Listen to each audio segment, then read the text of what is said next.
That night, the sky over New York City seemed to pour down water by the bucketful. The violent wind slammed raindrops against the window pane, creating a sound that mixed fury and sorrow. I was huddled on the cold granite floor, my thin back pressed against the leg of a luxurious Italian leather sofa. My body was drenched, not from the rain, but from the iced orange juice my mother-in-law had thrown in my face a few minutes earlier. Standing before me, my mother-in-law, Mrs. Eleanor Thornton, stood with her hands on her hips. Her immaculately made-up face was disfigured by rage. Her sharp eyes burned through me as if I were looking at trash. Beside her stood James Jim Thornton, who had been my husband for the last 3 years. He looked handsome in his expensive designer suit, but his gaze avoided mine. Between them, Jim's young mistress, Chloe Adams, clung timidly to his arm. With one hand, she discreetly covered her already noticeably rounded stomach beneath a sheer silk nightgown. With the other, she dabbed away a crocodile tear. "Are you still here? What are you doing?" Mrs. Thornton's sharp voice broke the suffocating silence of the Greenwich mansion. "Don't you hear me? Sign the divorce papers and get out of this house right now. Our family cannot accept a barren woman who can't even give us an heir." Every word was a dagger plunged into my heart.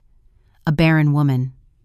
For the past 3 years, I, Elizabeth Liz Davis, had sacrificed everything for this family. I quit the job I loved to become a full-time housewife and a devoted daughter-in-law. I managed Jim's meals and rest and worried about Mrs. Thornton's health whenever the weather changed.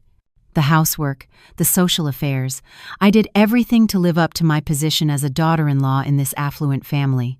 But today, because of a child not yet born, my 3 years of dedication crumbled. I looked up at Jim, my eyes brimming with tears, and said in a broken voice, "Jim, say something. Have you forgotten everything you promised me?" Jim flinched, but quickly looked away. "Liz," he mumbled, "I'm sorry, things have come to this point. Chloe is expecting my child. Please, forgive me." I let out a bitter laugh as tears streamed down my cheeks. "How can I forgive you? Your betrayal, the fact that you and that woman saw each other behind my back, the cruelty of kicking out the wife who endured all the difficulties with you just to bring your mistress home." Chloe began to sob. Her voice was pitiful. "Sister, I'm so sorry. Jim and I truly love each other. I didn't want to be the other woman either, but love is not a sin, and now I'm carrying his child. Please, allow us to be together." A wave of nausea washed over me at her hypocritical fragility. I sprang to my feet. The cold rising from the floor made me shiver, but rage gave me strength. "Shut up! You have no right to speak to me. Love isn't a sin, you say, but using love to destroy another person's family is an abominable crime." Seeing me yell at his future daughter-in-law, Mrs. Thornton grew even more furious. She lunged at me, pointing her finger and shouting, "How dare you raise your voice here? You should be grateful my Jim married a nobody like you. You are nothing but an heiress who can't even fulfill her duty to give an heir. You don't deserve my son." She grabbed the divorce papers from the side table and shoved them into my hand, along with a pen. "Sign it. Sign them right now. Or I swear you will see how cruel I can be." I looked down at the documents. The word divorce looked blurry through my tears. My hand trembled uncontrollably. I looked at Jim one last time, searching for any trace of remaining affection, but in his eyes there was only a superficial apology and impatience. He wanted this situation to end as soon as possible. My heart turned to ice. I took the pen. Every stroke felt like tearing skin from my body. I signed my name, Elizabeth Davis, in shaky calligraphy. It was the signature that buried 3 years of my youth in what was supposed to be a respectable family. As soon as I finished, Mrs. Thornton snatched the papers away as if afraid I would change my mind. She gave me a look of contempt. "That's it. Now you can leave. I will have someone pack your things and throw them out. Don't think about taking anything from this house. Get out of here empty-handed." Without a word, I silently turned and walked toward the door. I no longer needed anything from this place. The designer clothes, the expensive handbags, everything seemed meaningless. The torrential rain was pouring outside. I had no umbrella and not a single dollar in my pocket. The heavy rain washed the makeup from my face, but it could not cleanse the pain and humiliation from my heart. Just as I stepped out the front gate of the estate, a familiar car screeched to a halt. It was George, the chauffeur who had worked for this family for over 20 years. He hurriedly got out of the car with an umbrella. He looked at me with compassionate eyes. "Mrs. Thornton," George called hesitantly, "it's raining buckets. Where are you going?" I shook my head. I couldn't say anything. George sighed and pressed a wad of wrinkled bills into my hand. "This isn't mine, ma'am. Young Mr. Jim asked me to give this to you. He said it was a final gesture of affection. Please take it and get a taxi." I looked at the wad of bills in my palm. $500. 3 years as a wife. 3 years of devotion. Reduced to $500 in the name of a final gesture. How ridiculous. This humiliation was more painful than any insult. I squeezed the bills tightly, feeling the corners dig into my skin. Suddenly, a surge of indignation flooded me. I raised my head and looked at the brightly lit, yet glacial, mansion under the rain. Inside, those people would be celebrating their victory. With all the strength I had left, I tore the wad of bills into 1,000 pieces. The shredded paper flew away with the wind, scattering into the white curtains of rain, just like my marriage shattered and impossible to repair. "I don't need your pity," I screamed into the downpour, unsure if I was saying it for them to hear or to convince myself. Then I turned and stumbled into the darkness of the storm, leaving everything behind, holding only my broken heart and a resentment that chilled me to the bone.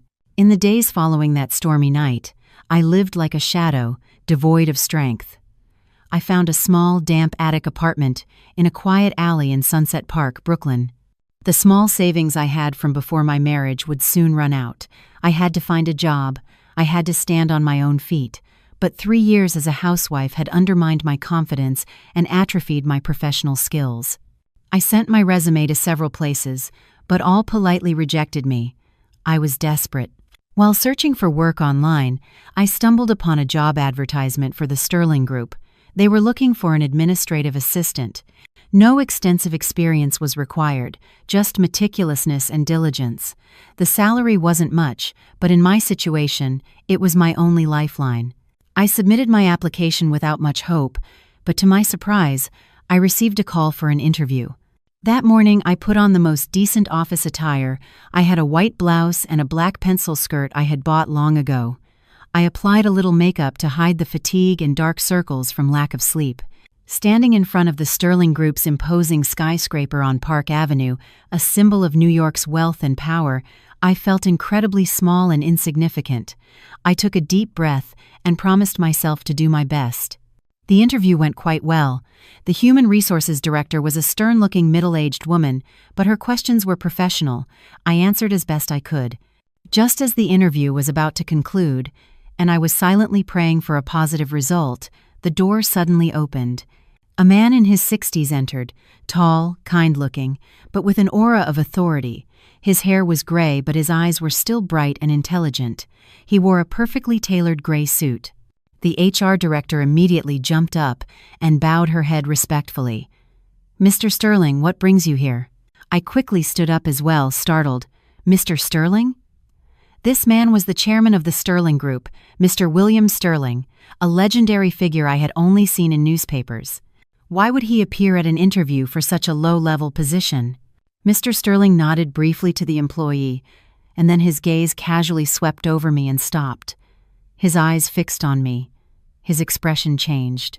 His usual authority vanished in an instant, replaced by extreme astonishment. His eyes were glued to a spot on my neck. Instinctively, I touched my neck. Ah, the mole. I had a small butterfly-shaped mole on the right side of my neck. It had been there for as long as I could remember. It was my personal, unmistakable mark. But why did this mole leave this powerful chairman so dumbfounded? "What is your name?" Mr. Sterling's voice trembled. His usual composure was gone. "Mr. Sterling, my name is Elizabeth Davis," I stammered, unable to understand what was happening. "Eliza," he murmured, and then stared back at my mole. That butterfly-shaped mole. Suddenly, he moved towards me quickly. He was so close that I could clearly see his eyes, the wrinkles, and the intense emotion building up in them. He looked at me with a mixture of pity, longing, and incredible joy. "My God, is it really you?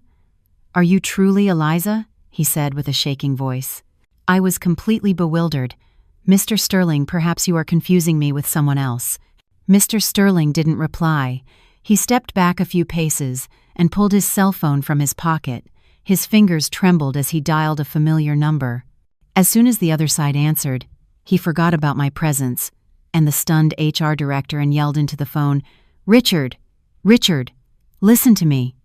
His voice was choked with tears. "I found her. I found Sophia. She's alive. She's here in front of me." "Sophia? Who is Sophia?" "My name is Elizabeth Davis." What on earth was happening? My head spun. This fateful encounter, the butterfly-shaped mole, and an unknown name, Sophia, coming from the mouth of the famous group chairman.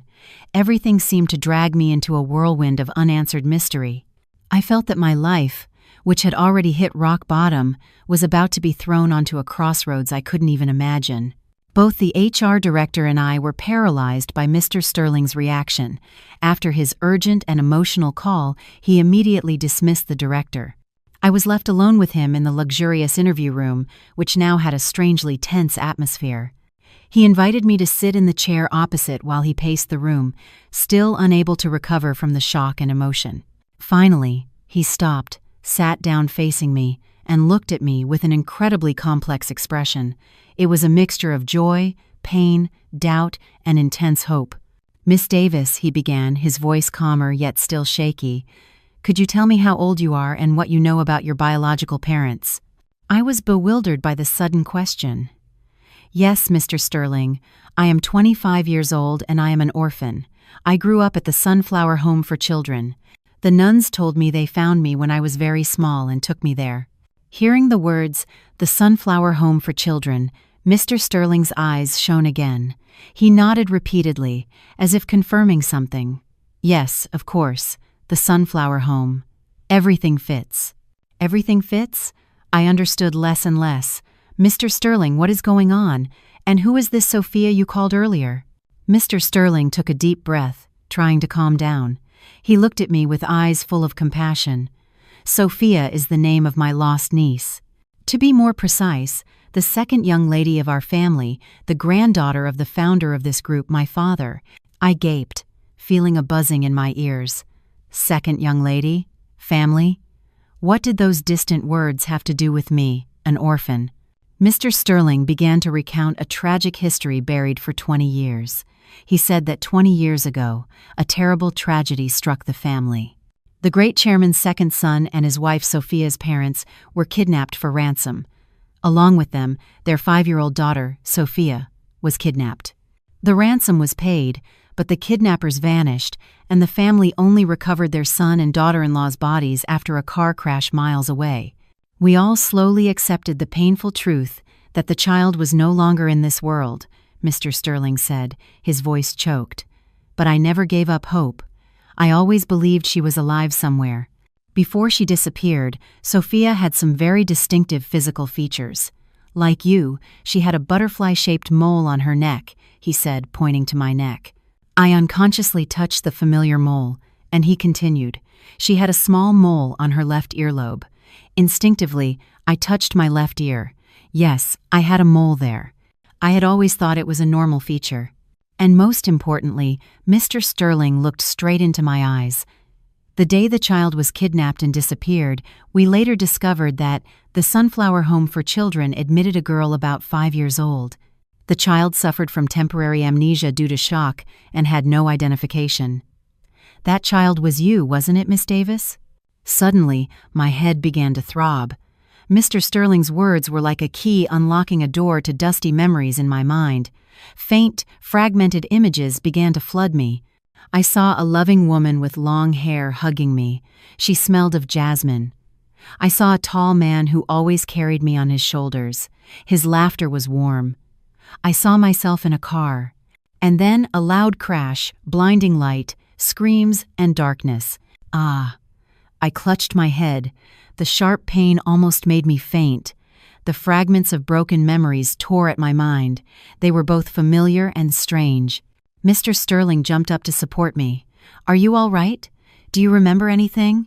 I shook my head, still in pain, my forehead slick with sweat. "I don't know. My head hurts so much. What are those images?" Mr. Sterling patted my back. His voice was comforting, but he couldn't hide his joy. "Don't force yourself, Sophia. I mean, Elizabeth, don't force yourself. Those are your memories. Memories of your parents. 20 years have passed. We can't expect you to remember everything right away." He helped me sit down again and poured me a glass of warm water. "I know this is all very sudden for you, but the mole on the earlobe, and the date you arrived at the orphanage, all the evidence matches astonishingly well. I am over 90% certain that you are my lost niece, Sophia Sterling." I sat there. The glass of warm water in my hands failed to warm my trembling body.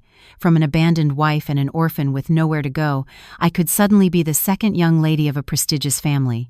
The reality was so shocking, so incredible, it seemed like a fairy tale, but the headache and the fragments of broken memory told me that perhaps this was the truth about my lost identity. To confirm everything, Mr. Sterling proposed a DNA test. He explained that it was the most scientific and accurate way to clear all doubts. Although he was almost certain in his heart, he needed an official result to inform the great chairman and the entire family. In the midst of my emotional confusion, I simply nodded. I also wanted to know the truth. Whatever that truth was, I needed an answer for my turbulent life. Carefully, strands of my hair and a cheek swab sample were taken. Mr. Sterling said he would use his contacts to get the results as quickly as possible. While waiting, I was temporarily housed in a luxurious apartment owned by the group that he arranged.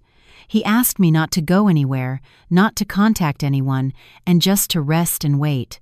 Those few days felt like an eternity. I lived in an opulent space, but my heart was empty and anxious. I kept thinking about what Mr. Sterling had said, trying to piece together the fragments of memory, but the harder I tried, the more my head hurt. My parents, my family, the name Sophia. Everything felt like a strange, blurry dream. Who was I? Who was I truly?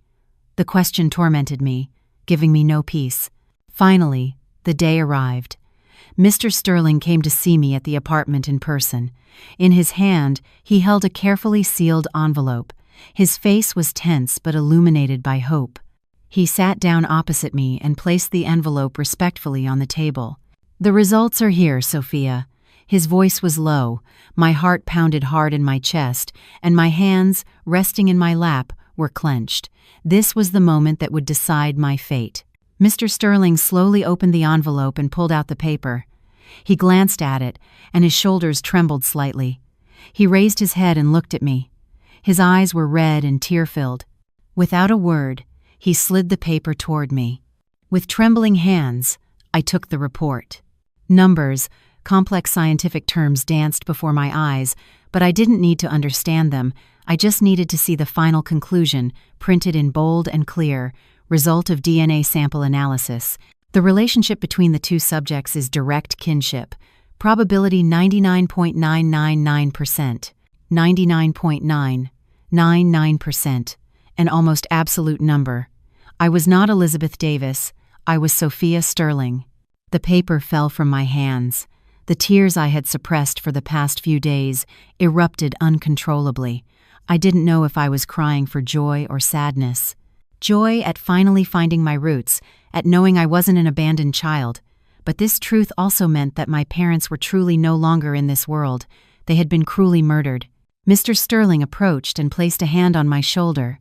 It was a gesture full of comfort. "Yes, it's true. You are our Sophia.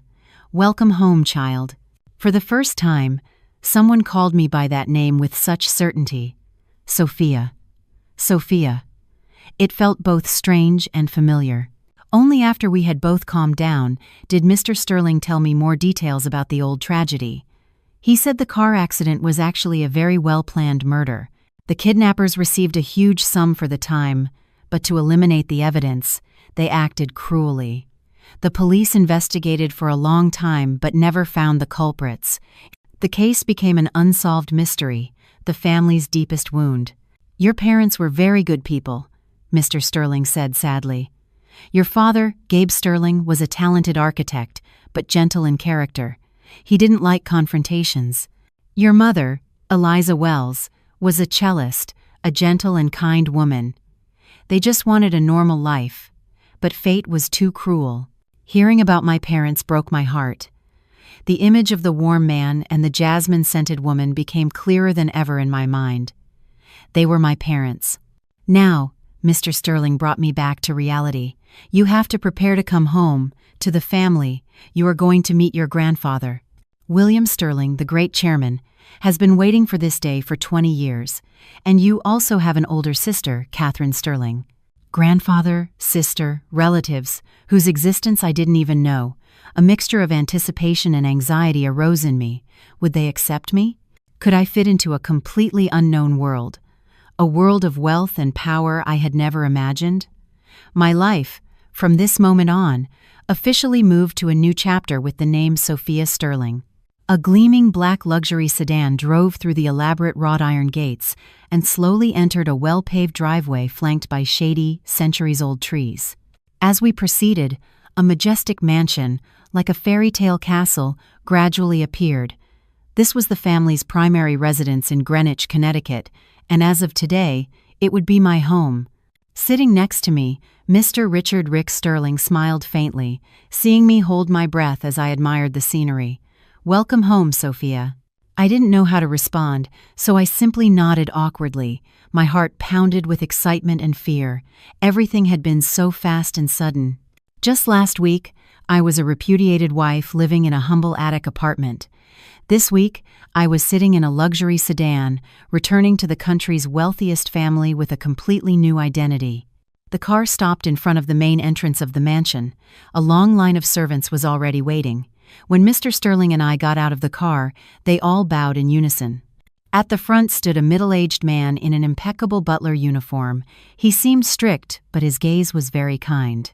"Second young lady, welcome back home," said the butler, Mr. Hemmings, in a low, respectful voice. Mr. Sterling introduced me. "Sophia. This is Mr. Hemmings, the butler. He has worked here since your father was a child." I bowed politely. "Hello, Mr. Hemmings." Mr. Hemmings looked at me. Genuine emotion appeared in his eyes. "You look so much alike. Second young lady, you are the spitting image of your mother when she was young." Mr. Hemmings' words comforted me.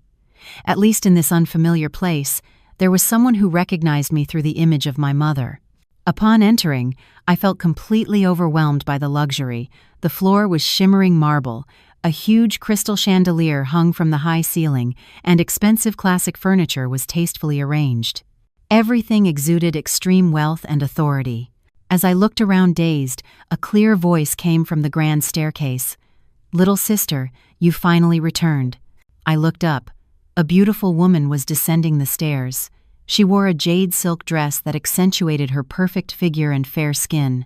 Her hair was elegantly swept up, revealing a proud neck, and she wore brilliant diamond earrings. Her face was flawlessly beautiful, a sharp and captivating beauty. "This must be my sister, Catherine Sterling." Catherine approached me with a radiant smile. She embraced me familiarly. "Welcome back, Sophia. You don't know how long I've waited for this day." Her embrace was firm, her expensive perfume enveloping me, but for some reason, I felt an invisible distance. Her smile was beautiful, but it didn't seem to reach her eyes. Her eyes scanned me in a brief instant with a sharp, scrutinizing gaze. "Hello, sister," I replied a little uncomfortably. "It's good that the two sisters have reunited," Mr. Sterling said cheerfully. "Catherine, where is grandfather?" "Grandfather is waiting for his granddaughter in the study, Uncle Richard."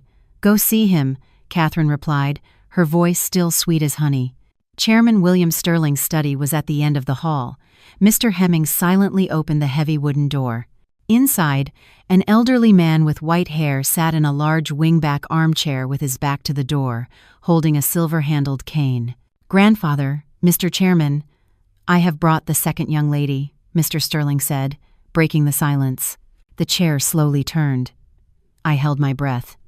The great chairman's face was gaunt and deeply furrowed with the wrinkles of time, but his eyes were still clear and sharp. He stared at me, a gaze that seemed to penetrate to the depths of my soul. I nervously clenched my hands.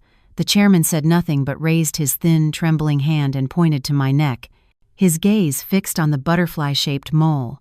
"Butterfly, my little butterfly." His voice cracked, and 2 streams of hot tears rolled down his aged face. That night, the long, precious wooden table could accommodate more than 20 people, but today it was just the 4 of us: William Sterling, Richard Sterling, my sister Catherine, and me. Sitting in the opulent space, under the bright crystal light, I still felt unreal. William sat at the head of the table, his face much more flushed and lively today. He kept placing food on my plate, exquisite delicacies I had never tasted in my life. "Eat more, Sophia," he said in a loving voice. "You are too thin. You must have suffered a lot." I bowed my head. My eyes reddened again. "Thank you, grandfather. I'm fine." Sitting next to me, Richard also smiled kindly. "Yes, Sophia, make yourself at home. After all, this is your house." Only my sister Catherine was quieter than usual. She still had an elegant smile and noble gestures, but I could feel her observing me. She didn't speak much, only looking at me occasionally with an inscrutable gaze. Halfway through dinner, William suddenly asked me, "Sophia, Richard told me you were married and recently divorced. Is that true?" The atmosphere at the table tightened. I paused. The piece of sea bass on my chopsticks seemed to have frozen. I didn't want to bring up that painful past again, especially on my first day back. Seeing my dilemma, Richard quickly intervened. "Father, how about we talk about that later? Today is a happy day."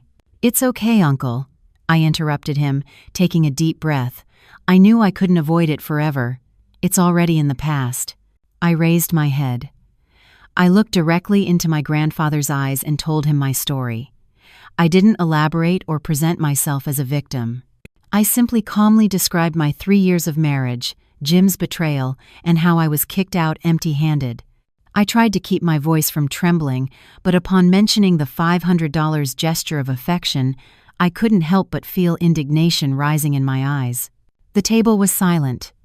When I finished speaking, William's cheerful face had disappeared, replaced by a grim expression. He dropped his cutlery with a sharp clang. "Miserable ingrates," he hissed through clenched teeth. Fury flashed in his eyes. "How dare they treat the granddaughter of the Sterling family that way? They are fools who don't fear God." His anger startled me. I had never seen an old man with such a fearsome aura. He turned to Richard. His voice was firm. "Immediately put someone on investigating that man's company. Finances, taxes, projects everything. In a week, I want him bankrupt. I will make him kneel before my granddaughter and beg for forgiveness." "Yes, Father. I will take care of it immediately," Richard replied without hesitation. I hurried to stop him. "Grandfather, please don't. I don't want to cause trouble for others because of my affairs." "Trouble? What nonsense!" William exclaimed, but his gaze softened towards me. "You are my granddaughter, the second young lady of this house. Whoever wrongs you faces our entire family. This is no longer just your issue. It's a matter of honor for our family. Don't worry, Grandfather will get you justice." His words were like a warm stream that calmed my wounded heart. For the first time in my life, I felt I had strong backing behind me, someone who would protect me unconditionally. It was then that my sister Catherine, who had been silent, spoke. Her voice was extremely light. "Grandfather, if you get angry, it's bad for your health. Sophia just returned. We should talk about happy things." She turned to me with a sympathetic smile. "Little sister, it's unbelievable that you went through such humiliation. We women have it so hard, but it is also your fault. How could you choose such a despicable man? You should improve your judgment when choosing men."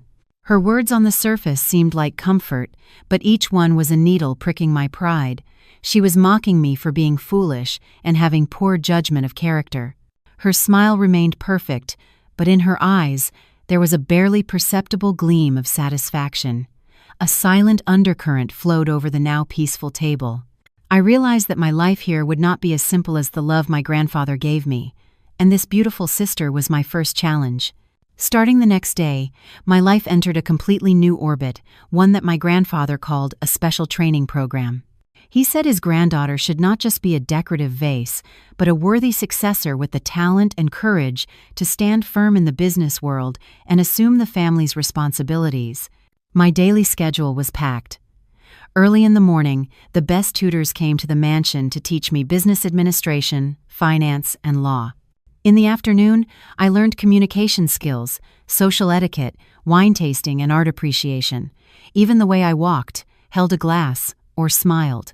Everything had to be relearned from scratch according to high society standards. At night, I had to read and summarize mountains of documents about the Sterling Group's projects. To be honest, sometimes I felt exhausted. The vast knowledge and strict rules overwhelmed me, but every time I saw the expectant look in my grandfather's eyes, I told myself I had to try hard. He had given me a new life and a home. I couldn't let him down. Furthermore, deep in my heart, I also wanted to change. I didn't want to be the weak, dependent, and easily bullied Liz anymore. I wanted to be the strong, independent, and capable Sophia Sterling. My transformation did not seem to please my sister Catherine. On the surface, she showed interest and asked how I was doing, but I could feel her discontent. She often made casual comments during meals. "Grandfather is being too hard on you, little sister. You just arrived and need time to adapt. Oh, business is too boring for women. It's better to do floral arrangements or paint like me. Let grandfather and Uncle Richard handle the company matters." Every word of hers was like an invisible arrow, disparaging my efforts while subtly emphasizing her own comfortable position. But I just smiled silently. I knew my path wouldn't be easy, and this beautiful sister was my first challenge. One evening, passing by Catherine's study, I saw the door slightly ajar. Just as I was about to knock and greet her, I heard her voice on the phone. She sounded quite serious. "Investigate him thoroughly. His past, his relationships, any suspicious dealings. I want to know everything, especially his relationship with the Sterling Group's partner companies. Don't miss the slightest detail." After a brief pause, she spoke again, her voice several shades colder. "Yes. That James Thornton, that Sophia's ex-husband. Just do it. Money is not an issue, but it must be absolutely confidential. No one can know, not even grandfather." I felt my heart stop. Catherine was investigating Jim? Why? At the dinner table, she had feigned disinterest, even mocked me. And now she was investigating him so thoroughly and secretly. Was it really to take revenge for me, as grandfather had ordered, or did she have other motives? I quickly backed away and hid in a dark corner of the hallway. My heart pounded like a drum. A sense of unease seized me. She was lying. She was lying to everyone. And who could I trust, having just entered this world? After almost a month of intensive training, my grandfather decided it was time for me to be officially introduced in public. The chosen occasion was a party to celebrate the signing of a contract between the Sterling Group and a major European partner. It would be a significant event attended by the media and business heavyweights. He said it was the best opportunity to establish my status. That night, standing in front of the large dressing mirror, I barely recognized myself. I was no longer the simple, unsophisticated Liz, nor the awkward, timid Sophia. The figure in the mirror was a dazzling, noble young lady. I wore a sapphire blue evening gown from a renowned brand. The tailored design accentuated curves I hadn't noticed before. My hair was pulled back in an elaborate updo, revealing my slender neck and the butterfly mole, which now looked like a unique ornament. Professional makeup highlighted my deep eyes and wine-colored lips, creating a seductive, confident, and mysterious aura. When I descended the stairs, both my grandfather and Richard gasped as they looked at me. My grandfather's eyes were filled with satisfaction and infinite pride. "You are beautiful. You have the same elegance as your mother in her youth," he praised, nodding. Beside him, my sister Catherine also wore an elegant cream-colored dress. She smiled at me and said, "Little sister, you are stunning tonight. You will undoubtedly be the star of the party." The compliment was still sweet, but I didn't miss the cold glint that crossed her eyes. The ballroom of the five-star hotel where the party was held was already full of guests. Camera flashes kept firing. When our family entered, all eyes turned toward us, especially toward me, a completely unknown face next to the great Chairman William Sterling. After the solemn signing ceremony, my grandfather took the microphone and declared energetically to all the distinguished guests, "I take advantage of this important occasion to officially introduce a new member of our family. This child is my granddaughter, Sophia Sterling, whom we lost for 20 years and who has recently returned." The ballroom instantly filled with murmurs, whispers, looks of curiosity, and astonishment were directed at me. I took a deep breath. I remembered what I had learned about deportment. I raised my head and faced everything with a serene and confident smile. As expected, I was soon surrounded by partners and journalists, but I was no longer the Liz who didn't know what to do. Thanks to the knowledge I had acquired, I calmly answered their difficult questions, from personal matters to business issues. Especially when the president of the partner group, a distinguished European gentleman, approached to talk to me. I surprised him. Not only could I converse with him in fluent English, but also in basic French, which I had diligently studied. I recognized the type of wine he was drinking and commented knowledgeably. I even discussed the similarities in the business culture of both countries, a topic I had researched thoroughly the night before. The French executive was fascinated. He looked at me with admiration and told my grandfather, "Mr. Sterling, you are a lucky man to have such a beautiful, intelligent, and insightful granddaughter. The future of the Sterling Group will undoubtedly be even brighter." My grandfather laughed heartily, not hiding his pride. Beside him, Richard nodded with satisfaction. Only my sister Catherine's smile seemed a little forced. My debut that night was a success beyond expectations. The name Sophia Sterling, the second young lady of the Sterling Group, became the hottest topic in the media and high society overnight. The butterfly that had slept for 20 years had finally made its first dazzling and impressive appearance. While I was the center of attention, the appearance of some unwanted guests shattered the party's perfect atmosphere. Jim and Chloe entered through the door. They seemed to have prepared diligently. Jim wore a shiny suit, and Chloe wore a designer maternity dress, trying to project the satisfied appearance of a young director's future wife. They had probably come to seek business opportunities and rub shoulders with high society. Their gazes swept through the crowd until they found me. Both froze. The wine glass in Jim's hand almost dropped. Chloe's expression went from astonishment to shock and then to envy and disbelief. They couldn't believe that the rustic wife they had humiliatingly kicked out was now shining with splendor as the lady of a prestigious family. I saw them, and my heart skipped a small beat before regaining composure. The past was the past. They no longer had the power to hurt me. I tried to ignore them, but Chloe didn't think the same way. Unable to bear the reality before her eyes, she pulled Jim's arm and approached me with determined steps. "Well, isn't this Elizabeth?" Chloe said in a deliberately loud voice so others could hear. "Long time no see. I almost didn't recognize you. They say you should shelter under a good tree, and boy have you climbed fast." People around us began to look at us curiously. I knew this was the moment to show my mettle. I couldn't let her ruin my debut. I turned around, looked directly at Chloe, and gave her a soft but distant smile. "Hello, Chloe and James. It has been a while. Thank you for the compliment, but I believe you misused that saying." I brought the wine glass to my lips, took a small sip, and continued calmly. My tone was elegant, but every word was sharp as a knife. A pig in a poke is still a pig. I have simply returned to where I belong. On the contrary, I feel sorry for those who, not being a phoenix, try to adorn themselves with borrowed feathers. Chloe's face turned pale, then red with anger. She wanted to say something, but was speechless.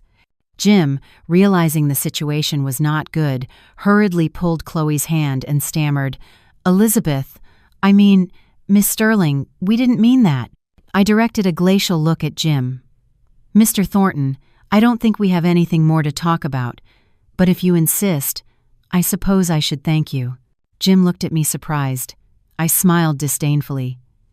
"If it weren't for your betrayal and your family's cruelty, I would probably still be living as a fool, unaware of who I am or how to return home. Oh, by the way, how is the company doing lately? I hear my grandfather is especially interested in the situation of young companies these days." I deliberately lowered my voice, leaning in slightly, as if to tell a secret. Jim's face instantly turned white. He perfectly understood the meaning of my words. My grandfather's threat a few days ago was not a joke. With a single gesture from him, the small company he had worked so hard to build would disappear like smoke. Jim stammered, cold sweat beading on his forehead. I didn't give him a chance to say more. I took a step back, recovering my haughty composure. The party has just begun. Enjoy the evening, but I would advise Miss Adams to be careful during her pregnancy.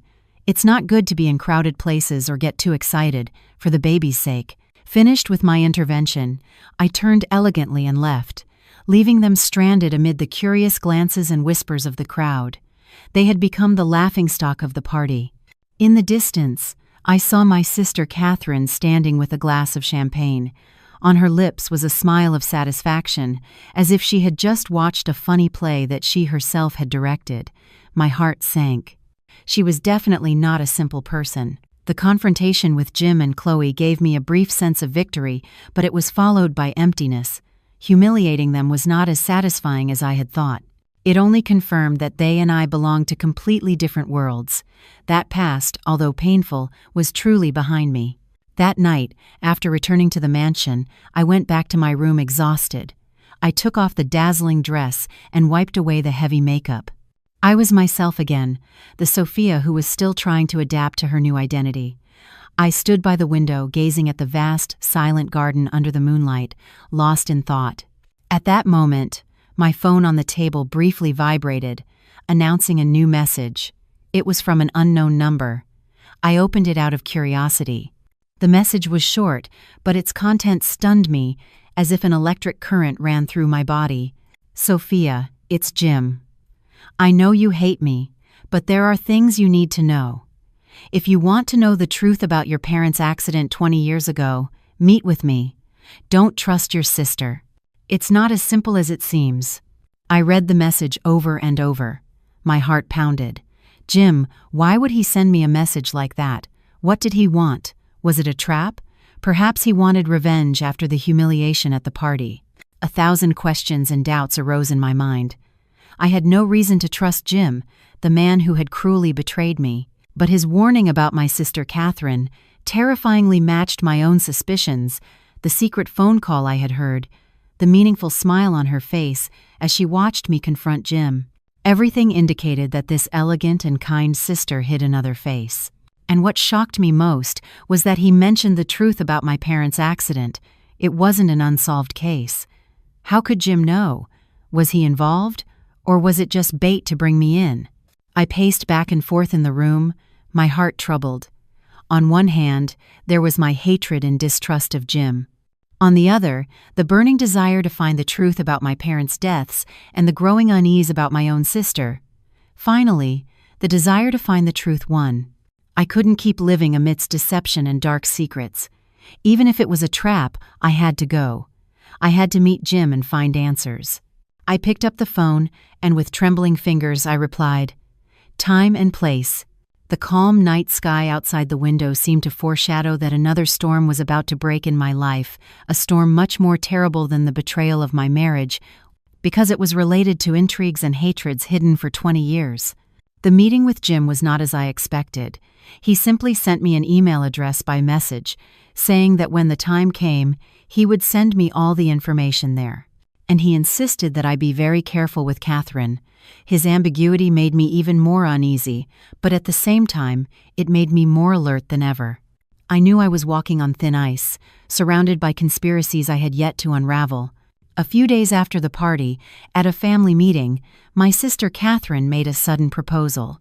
Grandfather, Uncle Richard, and Sophia, she began in her usual sweet voice. Our 5-star resort project in Martha's Vineyard is having some difficulties with land expropriation and press issues. I think this is an excellent opportunity for Sophia to test her skills. She turned to me with false encouragement shining in her eyes. You have just presented yourself in public, and your image is very positive. If you go there in person and resolve everything satisfactorily, you will not only demonstrate your capacity, but also gain great credibility within the group. Your sister trusts you can do it. William and Richard seemed to consider it. The Martha's Vineyard project was a key project with an investment of billions of dollars. The problems that had arisen were truly a headache. Catherine's proposal at first glance seemed very reasonable. It would solve a problem for the company and give me a chance to prove my worth. "It's not a bad idea," my grandfather nodded. "Sophia, what do you think? Do you have the courage to accept this challenge?" All eyes focused on me. I looked into Catherine's eyes, trying to find something hidden behind that perfect smile. I knew it was a trap. If such a large project was in trouble, it was certainly not a simple matter. She was trying to push me into a difficult situation, a complex problem that, if I didn't solve, would make me fall from grace with my grandfather and the board of directors.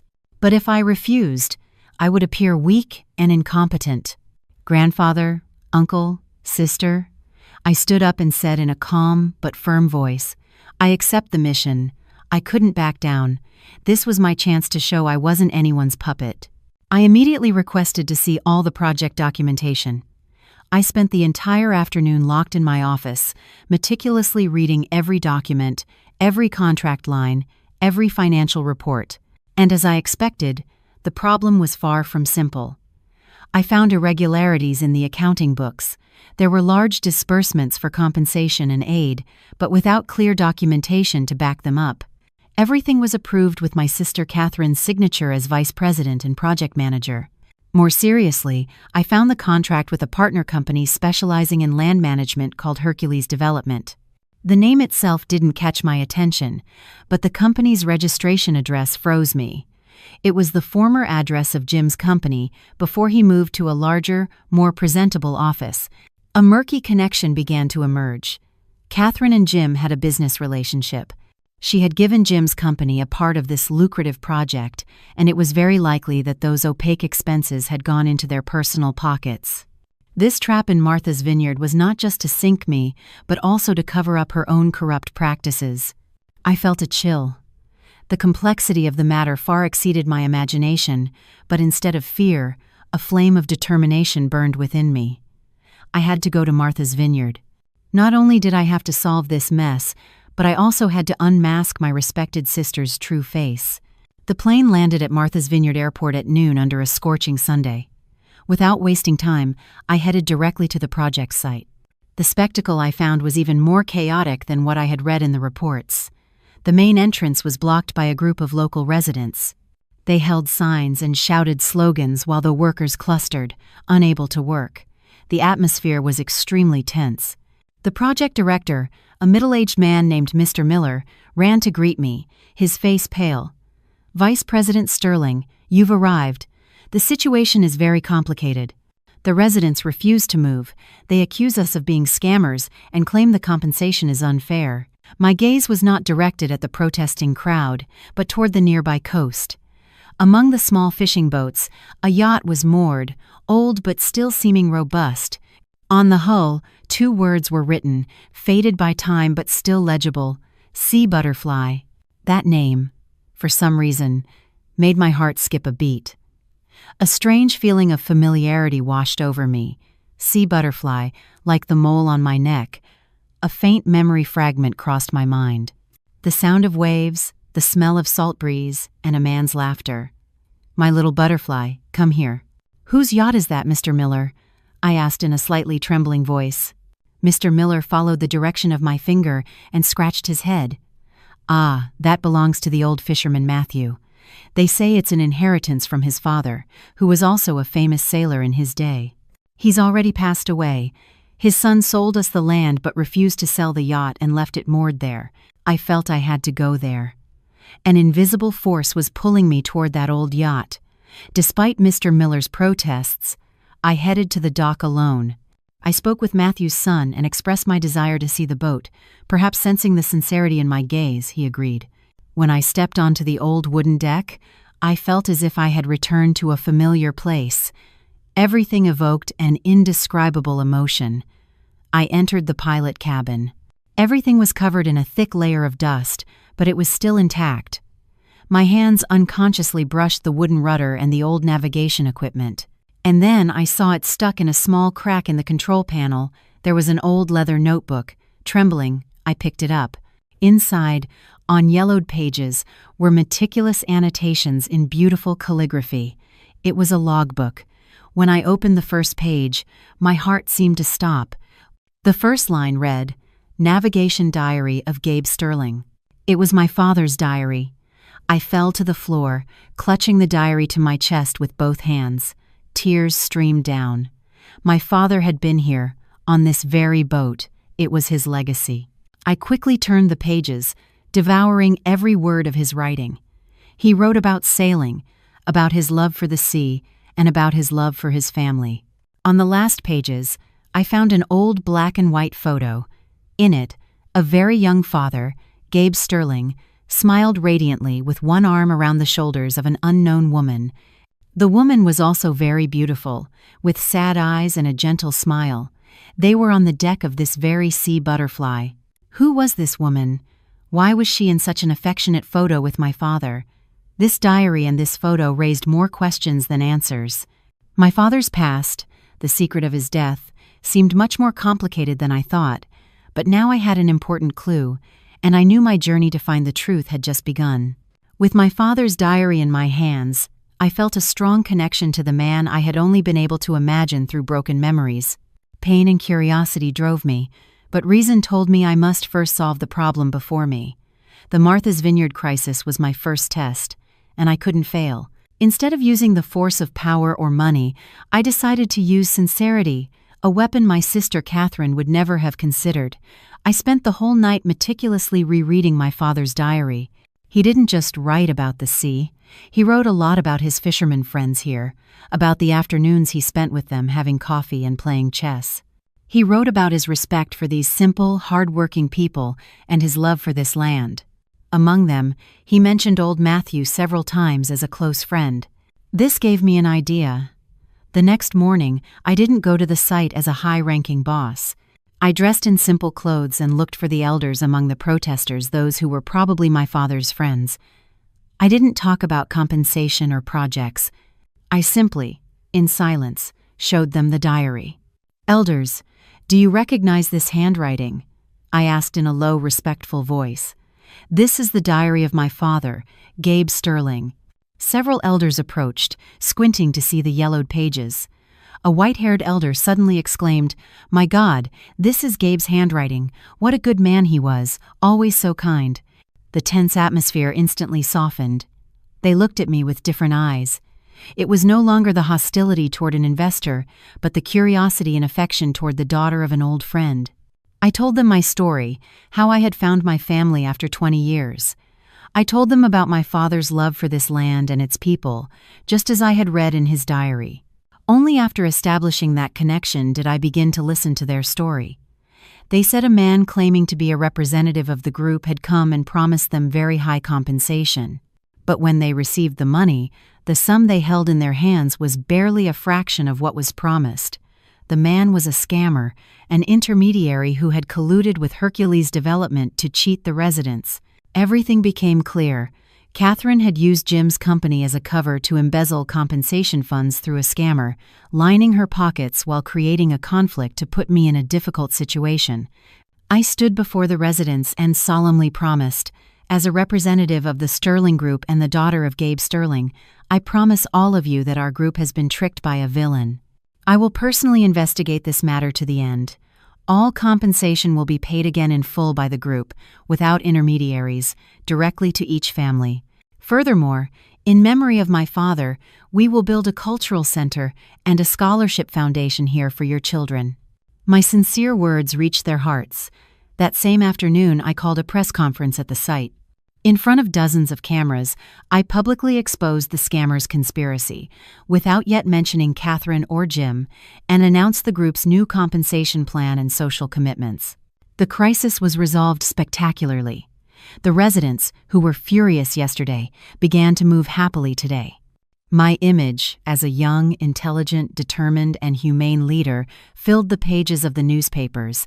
I had turned Catherine's trap into my own springboard. The news quickly reached New York. My grandfather called me. On the other end of the line, his voice trembled with emotion and pride. "Well done. Very well done, Sophia. You have made your grandfather very proud. Like father, like daughter. Come back immediately. I have something important to tell you." Grandfather had made a decision. Upon returning from Martha's Vineyard, I was received as a heroine. My grandfather wouldn't let go of my hand, and in his eyes was absolute confidence. Richard and Mr. Hemmings also looked at me with admiration. Only my sister Catherine, although still smiling and congratulating me, couldn't hide the fury burning behind her beautiful eyes. Her plan had failed miserably. Just as my grandfather had said, the next day he summoned the family and key members of the board of directors. The atmosphere in the mansion's meeting room was more solemn than ever. After summarizing my success in Martha's Vineyard, my grandfather declared in a powerful and authoritative voice, "Sophia's return is a great blessing for our family. Her talent and courage have shown that she is worthy of taking on greater responsibilities.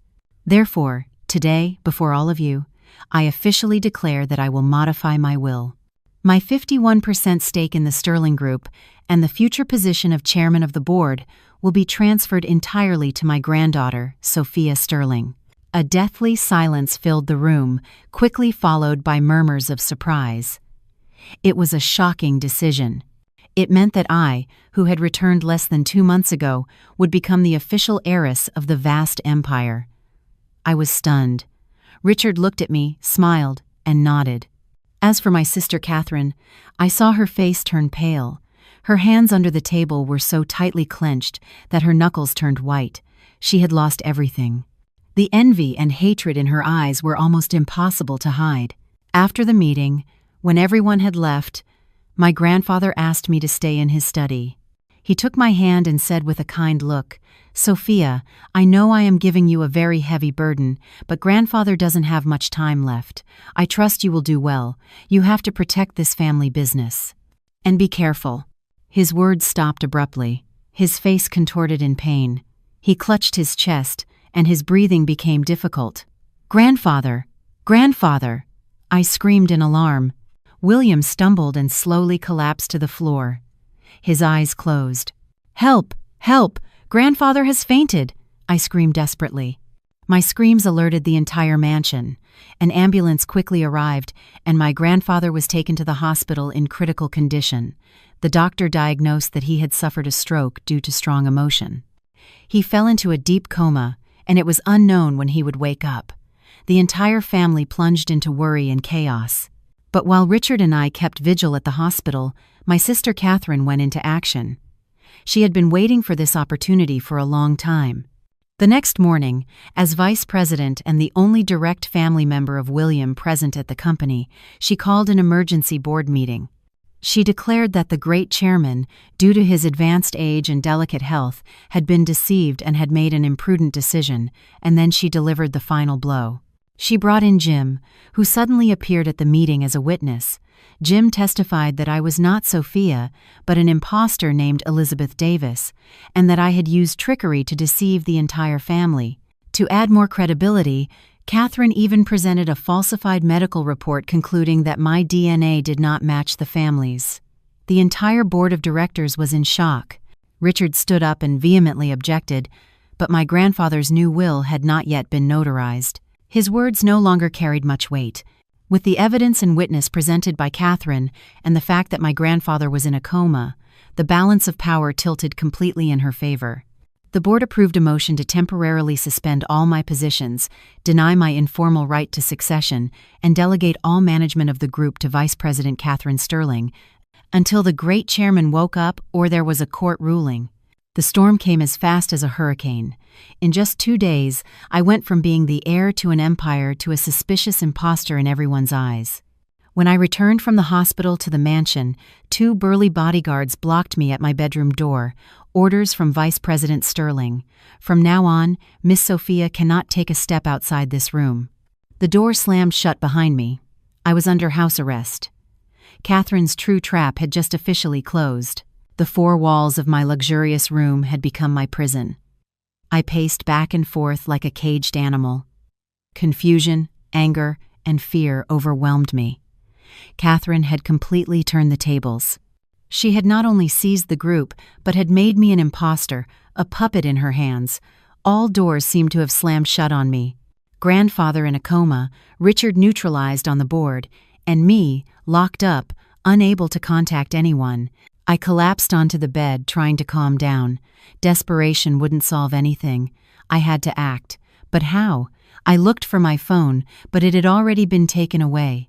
All escape routes were blocked. Suddenly, my grandfather's last words before collapsing echoed in my ears. "Be careful." He was trying to warn me about someone, probably Catherine, and then another memory surfaced. When he clutched his chest, his eyes looked at me with urgency. His lips silently murmured a few words. At the time, I was too panicked to notice, but now, in the calm, I tried to recall the shape of his lips. The old villa, the safe. Yes, that was what he was trying to tell me. The old boathouse, a building in a secluded area of the estate that, I had heard, had been sealed for a long time. He wanted me to go there. Inside, there was a safe, and inside it, there must be something that could change the course of events. A faint flame of hope was rekindled. I couldn't stay here waiting for my end. I had to escape. I waited until midnight, when the entire mansion fell silent, and then I acted. My room was on the second floor, not very high, but enough to be dangerous. I looked out the window. Below was a soft lawn, and fortunately, an old wisteria tree grew near the garden wall. Its gnarled branches could serve as an improvised ladder. I tied my bedsheets together to form a sturdy rope. I tied one end firmly to the bedpost and dropped the other down. My heart pounded like a drum. I had never done anything so reckless, but the thought of my grandfather, the thought of the truth that needed to be revealed, gave me courage. I took a deep breath, climbed out the window, grabbed the sheet rope, and slowly descended. The cold night wind hit my face, but I was no longer afraid. When I was almost on the ground, I let go and landed softly on the lawn. I had done it. I hid in the darkness, carefully observing my surroundings. The security lights were still on, and occasionally I saw the shadow of a patrolling guard. I had to be extremely cautious.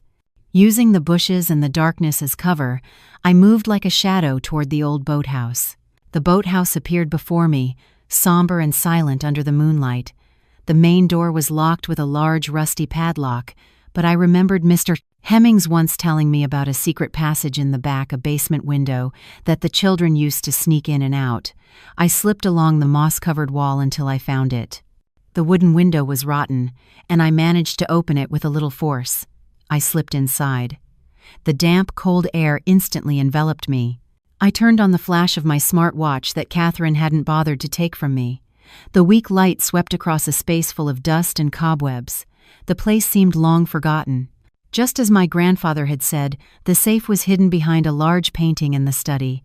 I found the study and removed the landscape painting. An old steel safe appeared on the wall, secured with a combination lock. What to do?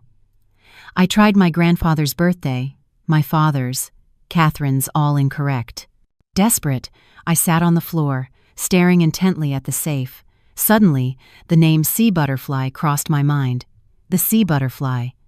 I tried the date my father had written in his diary, the day he completed his last voyage on that yacht. Click. A small sound was heard. The safe door opened. My heart was about to burst. Inside, there was no money or jewelry, only a stack of papers. I grabbed them with trembling hands. They were medical reports, and when I read the conclusion, I felt the world collapse. The report stated that I, Sophia Sterling, had no blood relation to the family. It was identical to the one Catherine had presented at the board meeting. Why? Why would my grandfather hide a falsified report that harmed his own granddaughter? Could it be? Could it be that I wasn't really his granddaughter, that everything was a mistake? Extreme confusion and despair washed over me. As I stared blankly at the papers in my hand, a flashlight suddenly illuminated my face. The light was blinding.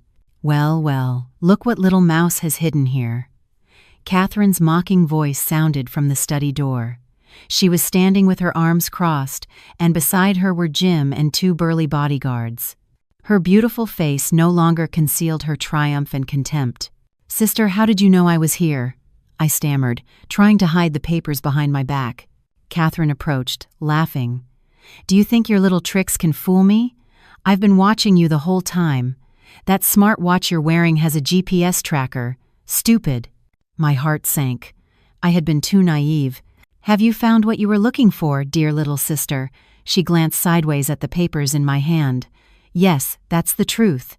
You are not grandfather's granddaughter. You are just a lucky orphan with the same mole as his dead niece. Grandfather confused you because he missed her too much. But I am not blind like him." Every word of hers was like a hammer pounding my head. I looked at Jim. He was standing with an expressionless face, his gaze inscrutable. "So you were her man too," I said bitterly. "That message, that warning, it was all part of your plan." Jim didn't reply. He simply avoided my gaze and lowered his head slightly. His silence was a confession. My heart shattered. I had been a fool to believe in the vain hope of a man who had already betrayed me. "Well, the show is over," Catherine ordered the guards. "Grab her. This time I'll lock her in the basement, and she won't get another chance to escape." The 2 guards advanced toward me. I backed up until my back hit the cold wall. I was completely trapped. But at that moment, something happened that no one expected. Jim, who had been silent, suddenly sprang into action. He didn't lunge at me. Instead, he turned and delivered a powerful punch to the face of one of the guards. Before the other guard could react, Jim pushed him with all his might toward Catherine, and both fell to the floor. "Sophia, run!" Jim shouted desperately. I was completely paralyzed. What was happening? "Jim, are you crazy? What the hell are you doing?" Catherine yelled from the floor, furious. Jim ignored her. He ran toward me, snatched the papers from my hand, and threw them into a corner. "It's fake. The real report is with Mr. Hemmings, the butler. Grandfather entrusted it to him. Find him." And then he pressed a small key into my hand. "This is the key to his locker in his quarters. The real proof is there. Go now." The 2 guards had already recovered. Growling with rage, they lunged at Jim. A fierce fight broke out in the small room. Jim was strong, but he couldn't take on 2 professional thugs alone. Soon, he was being brutally beaten. "Jim!" I screamed in panic. "Go. Don't worry about me, fast." Jim stood up and blocked the path of the 2 guards with his own body, buying me time. He looked at me one last time. His gaze was complex, a mixture of apology and urgency. "I owed you an apology and a life. Survive and finish her." One of the guards swung a metal bar and struck Jim hard in the back. He collapsed, blood leaking from the corner of his lips. Tears streamed from my eyes. There was no time to hesitate. I clenched the key in my hand, turned, rushed out of the boathouse, and ran like crazy into the darkness. Behind me, Catherine's furious screams and the sounds of the fight faded. I had to live. I had to find Mr. Hemmings. I had to turn this situation around. For my grandfather, for my parents, and for Jim's sacrifice. I ran wildly through the night. The darkness of the estate was both my enemy and my ally, concealing my small figure from the spotlights and Catherine's guards. The image of Jim collapsed in a pool of blood tormented me, but his words resonated even louder. "Find him. The real proof is there." I had to find Mr. Hemmings. He was the man most loyal to my grandfather and my only hope. Instead of going to the main building, I took a small path used by the gardeners and headed toward the service wing where the employees lived. My heart pounded, partly from running, partly from fear. I knew that if I was caught this time, Catherine would not give me another chance. Fortunately, all of Catherine's attention seemed to be focused on the old boathouse. I reached the service wing without issue. I found Mr. Hemmings' room. The door was ajar. I knocked gently in a trembling voice. "Mr. Hemmings, it's me, Sophia." The door opened immediately. Mr. Hemmings stood there, his old face filled with worry. Seeing me with dirty clothes and disheveled hair, he quickly pulled me inside and closed the door. "Miss Sophia, my God, how did you get out? You don't know how worried I was." "Mr. Hemmings," I gasped, showing him the key Jim had given me. "Jim said grandfather entrusted you with the real documents. Where are they?" Mr. Hemmings looked at the key, and then at me. A light of determination shone in his eyes. He didn't ask many questions. He simply nodded. "Follow me." He led me to an old wooden wardrobe in the room. He didn't use my key, but took another from his pocket and opened a secret compartment. Inside were no documents, but a yellowed, carefully sealed letter. On the envelope, in my grandfather's familiar handwriting, was written, "To be delivered only to my granddaughter Sophia, in case my life is in danger or the family faces a crisis."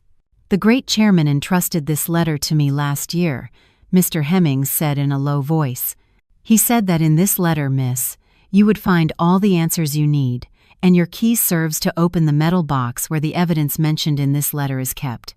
Mr. Hemmings used my key to open a metal box next to it. Inside was a thick stack of documents, but he gestured for me to read the letter first.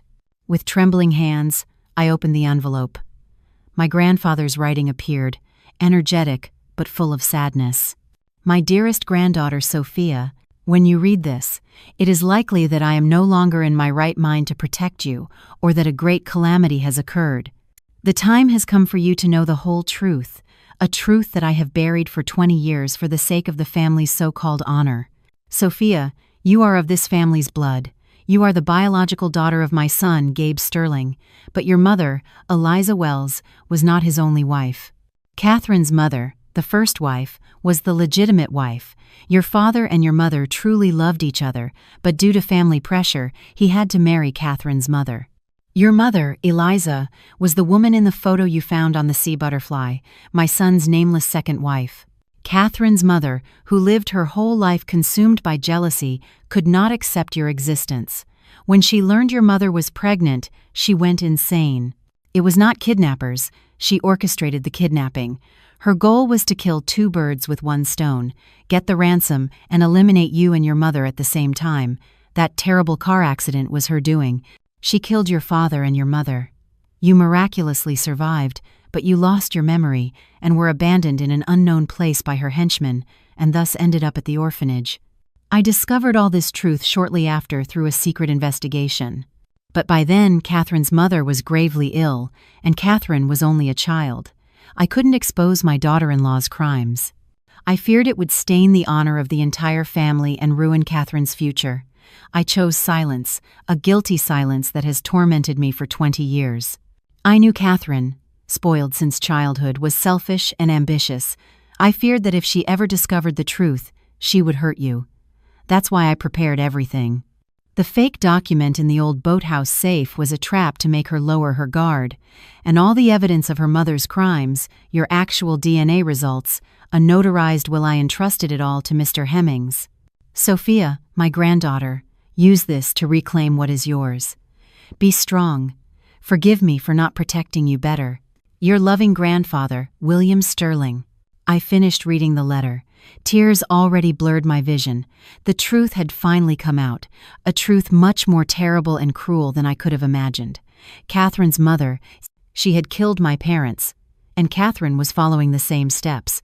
I wiped away my tears. My gaze became harder than ever.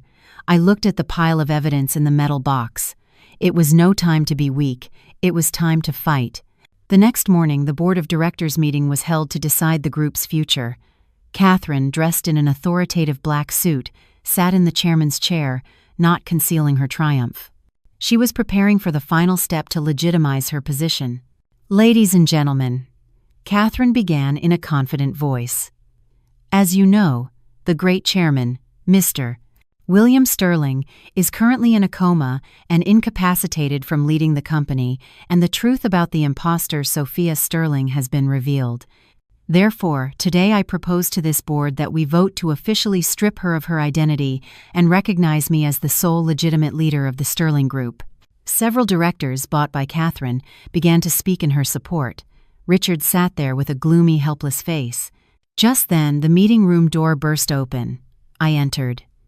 Everyone turned to look at me, astonished. Catherine was the most surprised. "You? What are you doing here? Where are the guards?" Without even looking at her, I walked directly toward the head of the meeting table. Behind me, Mr. Hemmings followed, carrying the metal box. I wore a white suit. My face was cold, but my eyes were burning. "Hello, Vice President Sterling," I said in a clear, firm voice. "I have come to reclaim what is mine." "What nonsense are you talking about? You are nothing but an imposter," Catherine shouted, losing all her usual composure. "An imposter?" I laughed. Then what is this? I opened the box and pulled out the evidence one by one, placing it on the table. The original DNA report with a 99.999% match. The will notarized by a lawyer naming me sole heir. And finally, the complete investigative file on your mother's crimes 20 years ago. Records of transfers to her henchmen, audio recordings, witness statements that my grandfather secretly found. Your mother, out of jealousy, killed my parents and faked a kidnapping, and you, out of greed, have repeated her crime by setting a trap for your own sister. The evidence of your embezzlement in the Martha's Vineyard project is all here too. The meeting room erupted. Shareholders were horrified, unable to believe what they had just heard. Catherine's face was white as paper. She stumbled and stammered.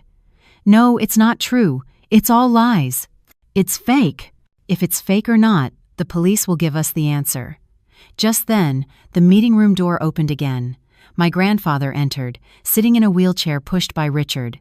He looked very weak, but his eyes shone, staring intently at Catherine. Everything Sophia has said is true. His voice was weak, but everyone heard it. I am the witness. My grandfather's appearance was the final blow that brought Catherine down. All her hopes vanished like smoke. Cornered and having lost her mind, Catherine did something crazy. She let out a sharp scream and pulled a small, gleaming pistol from her purse. The meeting room turned into chaos. People screamed in terror, looking for somewhere to hide. It's all your fault. Catherine aimed the gun at me, her eyes bloodshot. If you hadn't shown up, all of this would be mine. Mine. If I can't have it, neither will you. Time seemed to stop. I faced the black barrel. For a moment, I thought everything was going to end. Bang! A shot rang out, shattering the space, but I felt no pain. A figure had lunged in front of me, protecting me. His body staggered and slowly collapsed at my feet. Blood, a lot of blood, spread across his white shirt. It was Jim. Jim! I screamed, falling to my knees to hold him. He had come. I don't know how he had escaped, but he had arrived right at this moment of life and death. He looked at me and managed a weak smile. I said I owed you a life. Before he could finish, his eyes slowly closed. Everything happened so fast that, taking advantage of the confusion, the building's security team rushed in, disarmed, and subdued Catherine. She didn't resist. She just stood there, laughing like a maniac. An ambulance! Call an ambulance! I shouted, hugging Jim, trying to stop the blood that wouldn't stop flowing. That day, the Sterling Group experienced the biggest earthquake in its history. The culprit was arrested, and the true heiress prayed desperately, embracing her former enemy. A year later, the morning sun streamed through the windows of the presidential office, illuminating the silhouette of a woman contemplating the bustling streets of New York. I had changed a lot. My long hair now reached my shoulders, giving me a more dynamic and modern look. My perfectly tailored suit radiated confidence and the poise of a leader. After a turbulent year, I had firmly consolidated myself in the position of CEO of the Sterling Group, overcoming the crisis and leading the company to new heights. My grandfather had recovered considerably, although his health was no longer what it once was. He was now fully retired, enjoying the pleasures of rural life with Richard, playing chess and having tea every day. Seeing him find peace after so much torment filled my heart with warmth. Catherine was sentenced to a well-deserved prison term for her crimes, and Jim miraculously survived. After recovering, he left quietly, without saying goodbye.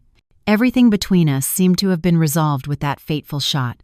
The door to my office opened slightly, and my secretary entered. Madam CEO, Mr. James Thornton, is here to see you. My heart skipped a small beat. He was back. Jim entered. He was thinner, but he looked stronger and more mature. We sat facing each other. There was no longer the hatred of the past, only the calm of those who have weathered a storm together. I'm moving abroad soon, he said first. I wanted to say goodbye before I leave. To start anew, I stated. Yes, he nodded. To a place where no one knows me. Thank you for not pursuing legal action against my company. That was the law's job. Besides, you saved my life. He smiled, a genuine smile, and placed a small object on the table. It was an exquisitely carved wooden butterfly. I had nothing to give you, so I made it myself. Take it as a final apology." I picked up the wooden butterfly, feeling its warmth. "Thank you. Take good care of yourself, Jim." "You too, Sophia." He stood up, turned, and left. A chapter of the past was officially closed. That night, I attended a diplomatic welcome dinner. In the middle of the luxurious ballroom, a warm voice sounded close to my ear. "Good evening, Madam CEO Sterling. May I offer you a drink?" "My name is Michael Solar." I turned around. Before me stood a handsome young man with intelligent eyes and a kind smile. He was the young diplomat I had heard admired. I smiled. A genuine, serene, and calm smile. "Hello, Mr. Solar. I am Sophia Sterling. Nice to meet you." The butterfly that had slept for 20 years, after breaking out of its chrysalis and experiencing all kinds of storms, had finally found its own sky. A new, bright, and hopeful dawn was beginning.